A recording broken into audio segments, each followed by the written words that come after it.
ये जो ईरान की वॉर है, ईरान की वॉर में एक चीज़ आपको समझनी पड़ेगी कि ये जंग तकरीबन उनकी 75 सालों से इसराइल के खिलाफ चल रही है। इसराइल ये बोलता है कि हमने अपने वजूद को जिंदा रखना है, और ये इसराइली जो ज़ायोनिज़्म है, हमारी जो लड़ाई है, इसको समझिए कि हमारी लड़ाई ज्यूस से नहीं है, यहूदियों से नहीं है, उनकी एक आइडियोलॉजी है जिसको हम कहते हैं ज़ायोनिज़्म, जो कि शिद्दत पसंद ग्रोह है जो कहता है मुसलमानों को मार दो। 70 सालों से ईरान की जंग उनसे चल रही है। अब इसराइल का सबसे बड़ा जो साथी है वो अमेरिका है, और अमेरिका इस वक्त जो है वो तमाम जगहों पर इस वक्त उनके सहारा बन रहा है। अभी जो ईरान ने हमले किए हैं वो किसी भी इस्लामी मुल्क पे नहीं किए, उसने किए हैं अमेरिकन बेसिस पे, यानी कि कतर हो गया, तमाम जगहें होंगी, उन पे उसने हमले किए।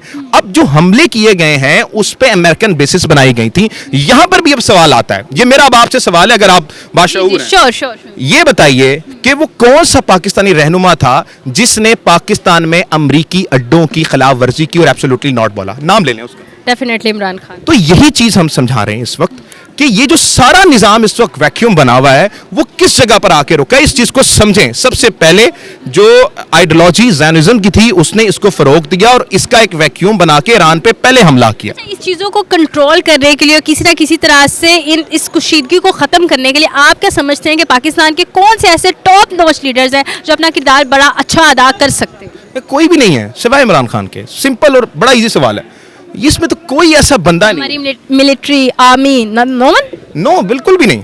देखिए, मिलिट्री का काम बड़ा अच्छा है, लेकिन सियासी जब तक काम मुस्तहकम नहीं हो तो उस वक्त तक मिलिट्री भी कुछ नहीं कर सकती। सबसे पहले सियासी मुस्तहकम की जरूरत है, अवाम का मैंडेट वापस करना है। ये 22 करोड़ अवाम का जंग में साथ खड़ा रहना बड़ा ईरान के साथ हो रहा है, वही रुख हमारी तरफ मोड़ दिया गया, फिर तो फिर हम खत्म। अच्छा, इसमें दो चीजें देखिए, ईरान का एक जो फैक्टर है वो ये है कि वो न्यूक्लियर पावर नहीं है, और न्यूक्लियर पावर पे ऐसे ही हमला कर दिया जाता है, लेकिन जो न्यूक्लियर पावर स्टेट हो उस पे हमला नहीं करते।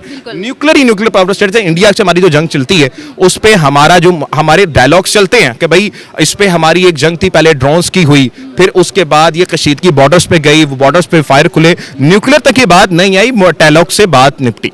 पाकिस्तान में ये हालात नहीं हो सकते। उसकी बड़ी रीजन ये है कि पाकिस्तान इस वक्त न्यूक्लियर स्टेट है।